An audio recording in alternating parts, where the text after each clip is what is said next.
रायगंज लोकसभा क्षेत्र के सांसद कार्तिक पाल इस्लामपुर में रामनवमी जुलूस की तैयारियों का निरीक्षण करने पहुंचे हैं। सांसद कार्तिक पाल ने कहा कि इस्लामपुर शहर में भारत का दूसरा सबसे बड़ा रामनवमी जुलूस निकाला जा रहा है और वे इसकी तैयारियों का निरीक्षण करने आए हैं। उन्होंने ये भी कहा कि कल हम सब मिलकर शांतिपूर्वक रामनवमी मनाएंगे। প্রথমেই জয় শ্রীরাম।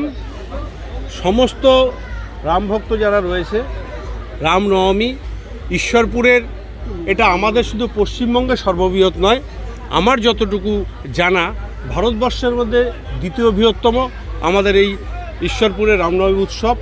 এখানে সবাই মিলে রামনবমী শোভাযাত্রায় একদম পুরো সামিল হয়ে এবং এখানে সম্পূর্ণ দায়িত্বে রয়েছেন আমাদের বিশ্ব হিন্দু পরিষদ। তারা যেভাবে গৌরাঙ্গদা থেকে শুরু করে সবাই কার্যকর্তারা এখানে রয়েছেন, সুশৃঙ্খলভাবে গতবারও হয়েছিল, আমার আসার সুযোগ হয়েছিল এবং আমি আজকেও এখানে এসেছি। বারে বারে বলা হয়েছিল এখানকার যে একটা বড় মহোৎসব হয়, মানুষ প্রসাদ নেয় রাম ভক্তরা, সেই ক্ষেত্রে কীভাবে তার আয়োজন, আমি সেই জন্য এসেছি। ঠিক আমি কালকে সকালে পুজোর টাইমে আবার এসে পৌঁছে যাব।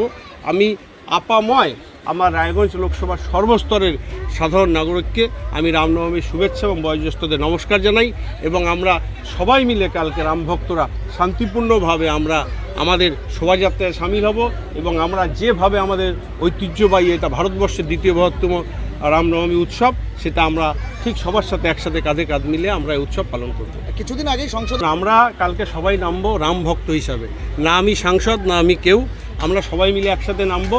প্রশাসনের কাজ করবে, আমরা আমাদের কাজ করব। ডালখোলাতে কি আপনাদের কারোরকে নোটিশ পাঠানো হয়েছে পুলিশের তরফে?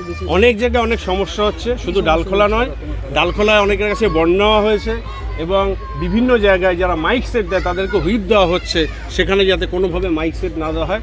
তার সত্ত্বেও ভগবান রামচন্দ্রর জন্য মানুষ রাম ভক্তরা মাঠে নামবে, কোনো প্রশাসন বা যারা এইভাবে অসুবিধা তৈরি করছেন সেটা আটকাতে পারবে। কারা করছে এটা? কারা করছে? প্রশাসন থেকে করছে।